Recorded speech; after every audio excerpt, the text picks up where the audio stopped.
Voilà, je vais reprendre ici en fait ce que nous avons fait au cours le mardi 31 mars, comme ça vous aurez une version aussi audio et pas seulement les images. Donc on va étudier la fonction -3 fois cosinus de 3x et la première chose qu'on va faire c'est chercher son amplitude et sa période. Alors l'amplitude, je vous rappelle, c'est la valeur absolue du nombre qui multiplie le cosinus, donc ici c'est la valeur absolue de -3, donc 3 est l'amplitude de f. Donc ça veut dire que la valeur maximum de la fonction, ça sera 3, et la valeur minimum de la fonction, ça sera -3. Pour trouver la période, on sait que t c'est 2pi sur oméga, où oméga est le nombre qui multiplie x dans le cosinus, donc chez nous c'est 3, et ça vous donne que 2pi sur 3 est la période de f. Dit autrement, ça veut dire que le dessin de -3 fois cosinus de 3x se répète tous les 2pi sur 3. Donc pour le premier point, c'est réglé. Deuxième point, on va chercher les zéros de la fonction. Donc l'équation qu'on pose est toujours la même quelle que soit la fonction. Et dans notre cas, ça voudra dire que -3 cos de 3x est égal à 0. On peut diviser des deux côtés par -3, ça fait cos de 3x égale 0. Et puis maintenant, soit vous le savez, soit vous prenez votre calculatrice. On trouve comme première valeur pour 3x que c'est égal à pi sur 2 plus k fois 2pi. Ça, vous le trouvez avec votre calculatrice. Et le deuxième type de solution, car c'est une fonction en sinus, c'est moins pi sur 2 plus k fois 2pi. On divise tout par 3. Ça fait x égale pi sur 6 plus k fois 2pi sur 3, où x est égal à moins pi sur 6 plus k fois 2pi sur 3. Donc la solution ici, c'est pi sur 6 plus k fois 2pi sur 3. Et deuxième type de solution, moins pi sur 6 plus k fois 2pi sur 3. Donc là, c'est vraiment tous les zéros de la fonction. Maintenant, on cherche les zéros qui appartiennent à la première période. Ça veut dire qu'on part de 0 jusqu'à 2pi sur 3. Alors, pour le premier type, alors je vous avais expliqué qu'on fait varier la valeur de k. Si on pose k égale 0, premier type de solution, on va trouver x égale pi sur 6, qui appartient bien à cet intervalle, parce que si vous mettez 2pi sur 3 sur 6, ça en fait 4pi sur 6, et pi sur 6 est bien compris entre 0 et 4pi sur 6. Par contre, pour le deuxième type de solution, vous avez un nombre négatif qui ne peut pas appartenir à l'intervalle 0, 2pi sur 3, car ce sont des valeurs qui sont positives. Donc, on va incrémenter k à 1. Premier type de solution, c'est pas la peine d'essayer de recalculer quelque chose, puisqu'on va rajouter la période, donc on va sortir de l'intervalle 0, 2pi sur 3. Et c'est juste pour le deuxième type de solution. Moins pi sur 6 plus 2pi sur 3. Si vous faites ce calcul, ça fait pi sur 2. Et ça, c'est bien entre 0 et 2pi sur 3. Donc, les zéros de f appartenant à l'intervalle 0, 2pi sur 3 sont pi sur 6 et pi sur 2. Voilà, pour les zéros, on a réglé le problème. Ensuite, on doit chercher les extrémums. Alors là, pour une fois, je ne vais pas faire le calcul de la dérivée, mais je vais prendre l'autre méthode. Comme ça, vous aurez aussi un exemple détaillé avec la deuxième méthode de résolution. Alors, pour les Alors, on sait que f admet comme image maximum 3, hein, puisque c'est l'amplitude de la fonction. Donc, pour que je trouve les coordonnées des points extréma, je dois chercher les premières coordonnées. Donc, je pose f de x égale 3. Ce qui va faire moins 3 cosinus de 3x égale 3. On peut diviser les deux côtés par moins 3. Ça fait cosinus de 3x égale moins 1. Un angle qui a un cosinus qui vaut moins 1, c'est pi.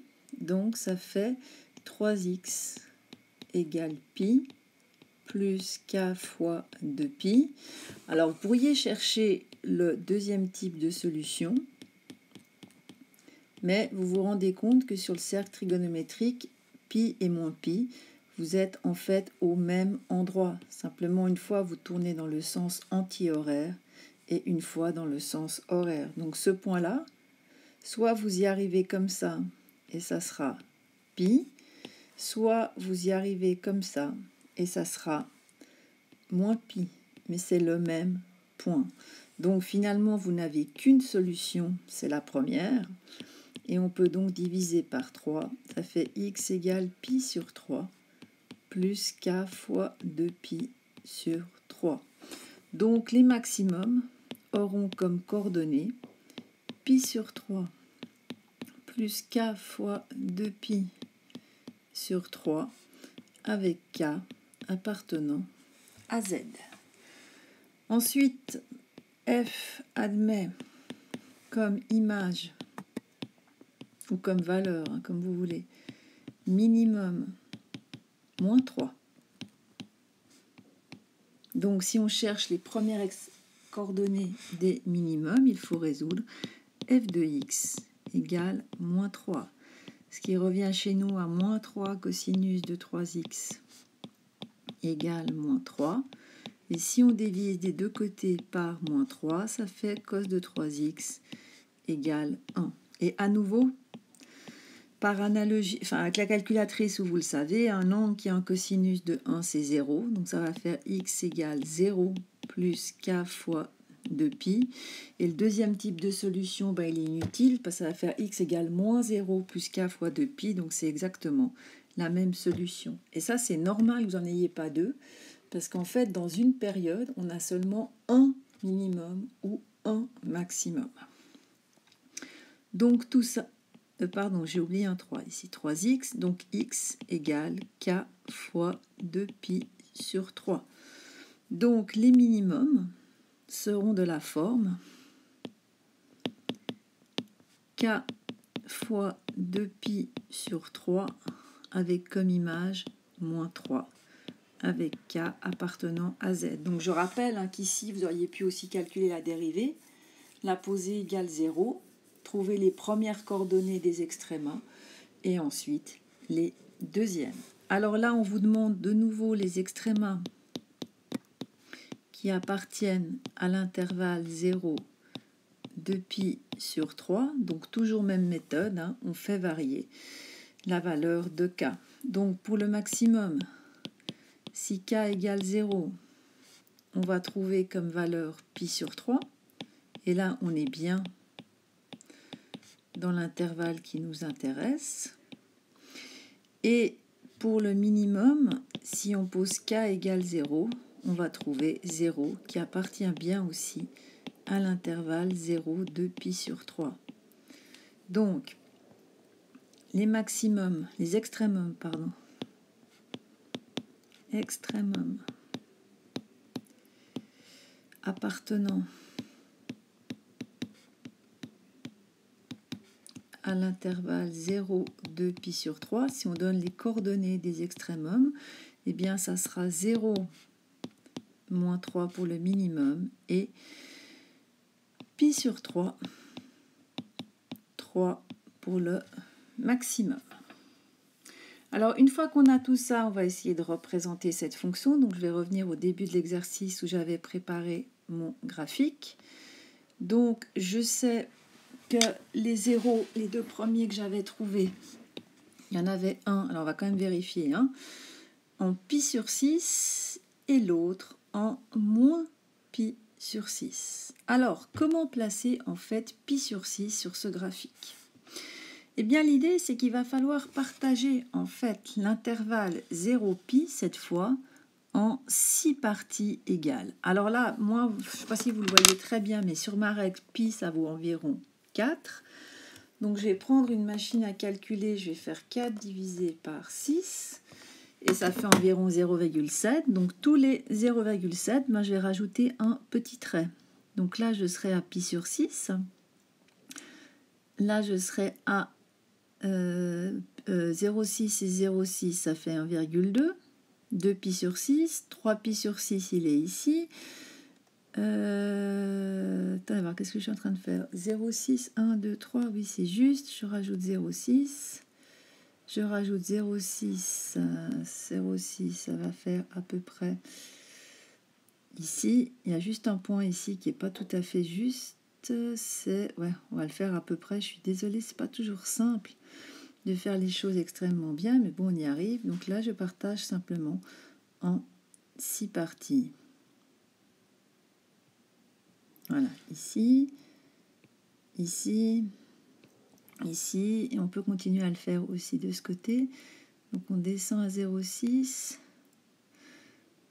et on descend à 0,6, ça fait là 0,6, je descends à 0,6. Voilà, et puis je peux continuer comme ça sur toute mon échelle. Hop, hop, hop. Il y a juste un qui n'est pas tout à fait juste, c'est celui-là. Je vais essayer de l'effacer. Si j'y arrive, moi ça je suis pas du tout sûre. Voilà, super. Et je vais le mettre bien. Il est plutôt en fait ici. Voilà. Voilà ce que ça donne. Donc j'ai simplement pris mon intervalle 0 à pi et j'ai divisé en 6 parties. Donc ici on a bien pi sur 6. Là on aura 2 pi sur 6. Pi sur 2 c'est en fait 3 pi sur 6 pour vous aider. Là on aura par exemple 7 pi sur 6. Je ne vais peut-être pas tous les indiquer parce qu'on n'y verra plus rien. Et ici on a moins pi sur 6. Donc mes zéros, eh ben, ils vont être en moins pi sur 6, ils vont être en pi sur 6. Et ensuite, ben, vous voyez que, en fait, si on regarde les graduations, entre deux zéros, il y en a deux. Donc le prochain sera ici, ici, ici, ici, ici. Puis je pourrais continuer. Là, on l'a ici, ici, ici, ici et ici, puisqu'ils sont réguliers. Si vous ne me croyez pas, ben vous faites varier la valeur de k et vous allez obtenir tous les zéros possibles. Maintenant, pour placer les maximums et les minimums, comme j'avais déjà fait dans une autre vidéo, je vais m'aider en traçant juste ici des traitillés puisque je sais que l'image minimum de la fonction, c'est moins 3. Et que son image, on va descendre un peu, voilà, et que son image maximum, c'est 3. Donc ça, c'est juste pour m'aider à dessiner. Si vous avez un papier quadrillé, ben c'est que là, vous n'avez pas besoin de faire ça. Voilà. Hop. Donc, on a vu que les zéros, si on va les rechercher ici, les maximums sont de la forme pi sur 3, plus k fois 2 pi sur 3, et les minimums sont de la forme 0, enfin k fois 2 pi sur 3. Donc le premier va être atteint en 0 et ça sera un minimum. Et ce minimum vaudra moins 3. Donc le suivant, on a dit, j'ai déjà oublié, désolé, mais je crois que c'était pi sur 3. Oui, c'est juste. Donc si k égale 0, on va trouver pi sur 3. Si vous mettez pi sur 3 sur 6, ça va faire 2 pi sur 6. Donc votre maximum, en fait, il est ici. Là, vous êtes en 2 pi sur 6 qui vous donne pi sur 3. OK? Maintenant, quand on part de 0, il faut rajouter la période pour trouver le minimum suivant. Alors 0 plus 2 pi sur 3, ça fait 2 pi sur 3. Si vous le mettez sur 6, ça fait 4 pi sur 6. 1, 2, 3, 4. Vous êtes ici. Voilà. Et pour trouver le prochain maximum, vous partez de pi sur 3 et vous ajoutez 2pi sur 3. Pi sur 3 plus 2pi sur 3, ça fait 3pi sur 3. Vous êtes à pi. Et donc, on peut l'indiquer ici. Donc, entre chaque maximum, vous allez avoir une distance qui vaut 2pi sur 3, qui est, pardon, excusez-moi, 2pi sur 3, qui est la période. Donc, pi plus 2pi sur 3, ça va faire 5pi sur 3. Alors, je ne sais pas si j'aurai la place de le mettre. 5pi sur 3, c'est 10pi sur 6. 7, 8, 9, 10. Vous êtes en fait ici. Et là, vous avez le maximum suivant et le prochain, je n'ai pas continué la graduation. De même, pour les minimums, entre chaque minimum, vous avez bien une distance de 2pi sur 3. Donc le suivant, vous devez ajouter 2pi sur 3. Donc vous étiez à 2pi sur 3. 2pi sur 3 plus 2pi sur 3, ça fait 4pi sur 3. Et comme votre échelle, vous l'avez divisé, vous avez mis un dénominateur de 6, 4pi sur 3, ça fait 8pi sur 6. 6, 7, 8, donc vous êtes ici. Et là, vous avez votre maximum. Maintenant, ce que vous avez fait dans les nombres positifs, on peut aussi le faire dans les nombres négatifs. Donc, le prochain minimum, on sera à moins 2pi sur 3. Moins 2pi sur 3, c'est en fait moins 4pi sur 6. Moins pi sur 6, moins 2pi, moins 3pi, moins 4pi sur 6. Vous êtes ici. Alors, moins 2pi sur 3, moins 2pi sur 3, ça fait moins 4pi sur 3. Ça fait moins 8pi sur 6. Alors, de nouveau, on cherche. Moins 4, moins 5, moins 6, moins 7, moins 8. Si je ne me trompe pas, vous êtes ici. Vous avez le prochain minimum. Et je suis à moins 8pi sur 6. Moins 8, moins 4, ça fait moins 12pi sur 6. Moins 12pi sur 6, ça fait... Non, là, je suis en train de dire des bêtises. On va déjà faire ces deux-là. Et vous voyez que chaque fois, vous avez bien votre période de pi sur 3. Donc vraiment, si vous avez une règle, il suffit de vous décaler d'une longueur de 2pi sur 3. Si on part maintenant des maximums, on était à pi sur 3. Pi sur 3, on ôte une fois la période. Moins 2pi sur 3, ça fait moins pi sur 3. Et moins pi sur 3, c'est moins 2pi sur 6. Donc vous êtes ici. Moins pi sur 3, moins 2pi sur 3, ça fait moins 3pi sur 3, ça fait moins pi. Donc le prochain va être ici. Donc chaque fois, en fait, je rajoute ou j'ôte la période pour passer d'un maximum à l'autre ou d'un minimum à l'autre. Moins pi, moins 2pi sur 3, ça fait moins 5pi sur 3, ça fait moins 10pi sur 6. 6, 7, 8, 6, 7, 8, 9, 10. Normalement, vous devez être ici. Là, vous avez le maximum.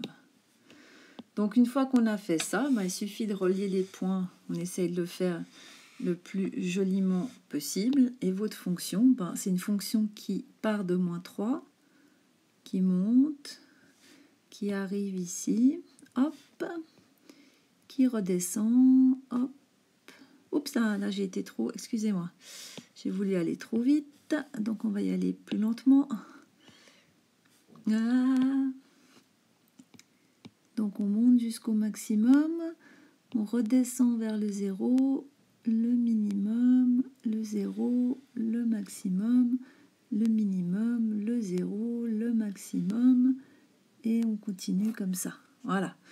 Et idem ici, donc on a un maximum, 0, minimum, un maximum, 0, minimum, 0, un 0, un maximum, minimum, exactement comme ça, et vous continuez. Et là, vous avez le dessin de la fonction. Voilà. Donc, au niveau de l'étude de fonction, c'est bon. Il y avait simplement encore une question, D'accord? On vous demandait de calculer l'aire géométrique délimitée par la fonction f, l'axe des x et les droites d'équation x égale moins 4 et x égale 4. Et on voulait l'aire géométrique. Donc je vous rappelle que pour regarder l'aire géométrique, vous êtes obligé de vous référer au dessin. Alors où est-ce qu'on est, hein? Moins pi sur 4, on va essayer de mettre en jaune, j'ai plus le choix, c'est à la moitié entre 0 et moins pi sur 2, donc vous êtes environ ici. Hein. Ça c'est moins pi sur 4, et on va jusqu'à pi qui est ici. Donc l'aire qu'on veut calculer, c'est en fait celle-ci, celle-là, ici, ensuite celle-ci, celle-ci, et enfin, ici on va aller jusque là, qui fait ce petit bout d'air. Donc vous voyez qu'elle change plusieurs fois de signe. Donc pour la calculer, il va falloir partager cette intégrale en plusieurs parties et on va le faire en fonction des bornes. Donc, alors on va s'amuser puisque de moins 4 à moins pi sur 6, elle est positive. Ensuite, de moins pi sur 6 jusqu'à pi sur 6, elle est négative. De nouveau positive jusqu'à pi sur 2, négative jusqu'à 3, 4, 5 pi sur 6 et positive de nouveau après. Donc si j'écris le détail,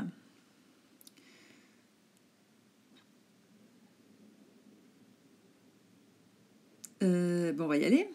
Enfin, peut-être que je fasse des remontées, je suis désolée, c'est peut-être moins évident pour vous, autrement je vais me tromper. Si on cherche l'aire géométrique de ma surface S, la première intégrale, elle ira de moins pi sur 4 à moins pi sur 6 de f de x dx, et cette partie-là de l'aire, elle est au-dessus de l'axe des x, donc c'est bon. Et ensuite, de moins pi sur 6 à pi sur 6, j'aurai une aire qui est négative.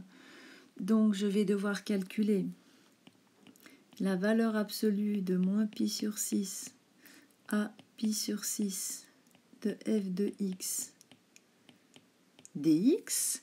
Celle d'après, logiquement, elle va être positive. Elle va aller de pi sur 6 à 3 pi sur 6 et pi sur 2. Donc on va calculer l'aire de l'intégrale de pi sur 6 à pi sur 2 de f de x dx. Et puis si on est malin, on se rend compte que l'intégrale qui va de pi sur 2 à 5 pi sur 6, c'est la même en fait que celle qui est de moins pi sur 6 à pi sur 6. Donc je peux faire 2 fois celle-ci puisque les aires sont les mêmes. Hein, cette fonction est complètement symétrique. Et il nous reste le dernier petit bout qui lui sera positif, qui va de 1, 2, 3, 4, 5 pi sur 6 à pi.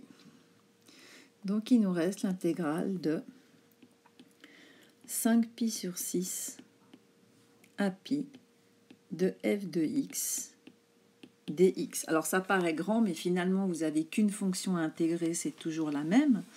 Donc on va chercher d'abord une primitive de f de x dx. Donc votre fonction, on va la réécrire. Hein.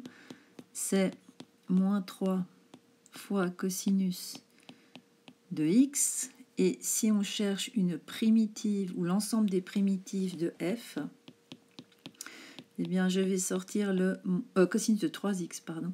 Je vais sortir en fait le 3, le moins 3, et il me reste l'intégrale de cosinus de 3x dx. Alors, je vous rappelle que ça, c'est une fonction composée. Donc, on va faire apparaître la dérivée de l'intérieur. Et si je la fais apparaître, je dois aussi la faire disparaître pour que ça soit égal à 1 et que je ne modifie pas mon égalité. Donc tout ça, ça va nous donner moins l'intégrale de 3 fois cosinus de 3x dx. Et une primitive de cosinus, c'est sinus. Donc ça fait moins sinus de 3x plus c. Donc maintenant, si on veut calculer l'intégrale, et ça je vous laisse peut-être faire les calculs, je vous donnerai certainement, on aura vu la réponse en classe, je pense.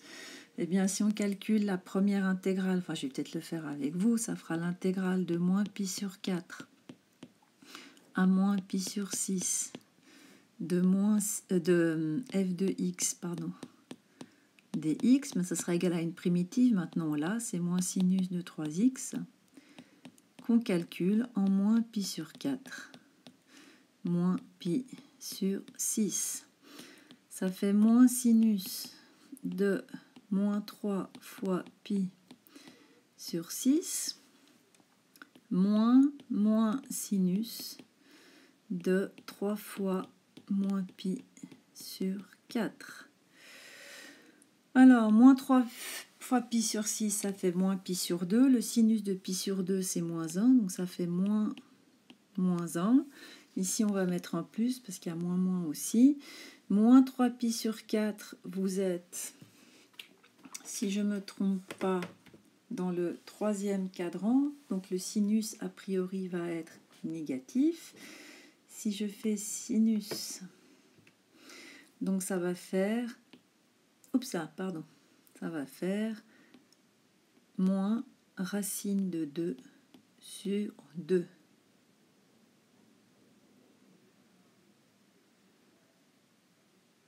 Et c'est juste, ça vous fait en fait 1 moins racine de 2 sur 2. Et ce nombre-là est bien plus grand que 0, donc on est bon. Ensuite, le deuxième intervalle qui nous intéresse, ça va être l'intégrale de moins pi sur 6 à pi sur 6. Intégrale de moins pi sur 6 à pi sur 6 de f de x dx. Eh bien, on sait que ça sera moins sinus de 3x calculé aux deux bornes, moins pi sur 6 et pi sur 6. Donc après, je vais aller peut-être un peu plus vite, je vais remplacer directement. 3 fois pi sur 6, ça fait sinus de pi sur 2.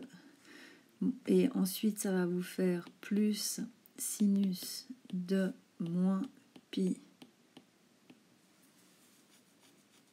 Moins pi sur 6, oui, c'est juste. Il y a un moins devant, ça fait plus. Donc ça va faire moins 1 plus moins 1, et ça vous fait moins 2, ce qui est normal que ça soit négatif, hein, puisqu'on l'avait fait, on avait vu que c'était comme ça.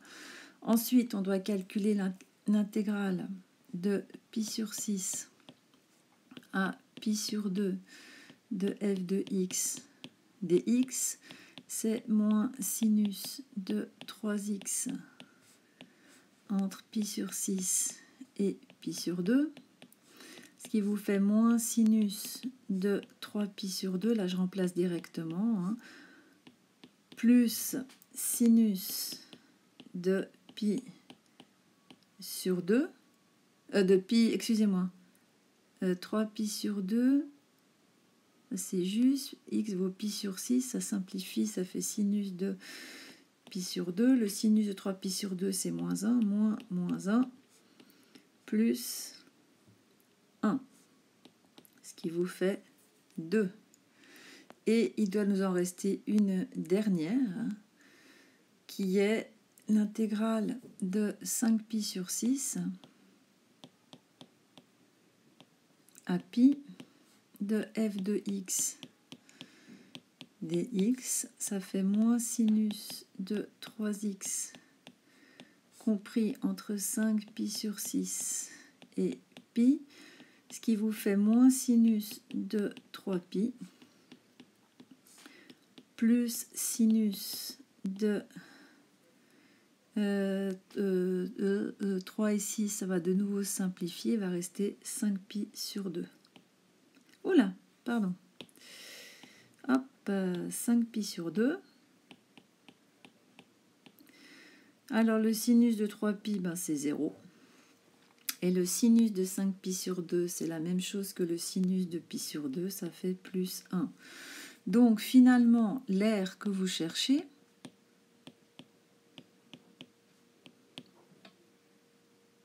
elle va être égale à 1. Alors à vérifier que je ne me suis pas trompée dans les calculs, hein, ça c'était la première intégrale, plus 2 fois la deuxième intégrale, plus la troisième, plus la dernière, alors ça nous fait 1 plus 4, ça fait 5, 6, 7, 8. 8 moins racine de 2 sur 2, ce qui fait environ 8 moins racine de 2 sur 2, ce qui nous fait environ 7,3 unités d'air. Je veux juste vérifier quelque chose, j'ai un tout petit doute. Non, c'est juste. C'est le seul qui est différent. Et donc, on trouve une aire de 7,3. Alors, il est bien clair que là, c'était pour un exercice, mais c'est pas très compliqué à calculer. Si on reprend le dessin, pardon, il est là, mais simplement, c'est un peu plus long parce qu'il y a beaucoup d'intervalles à faire. Et voilà.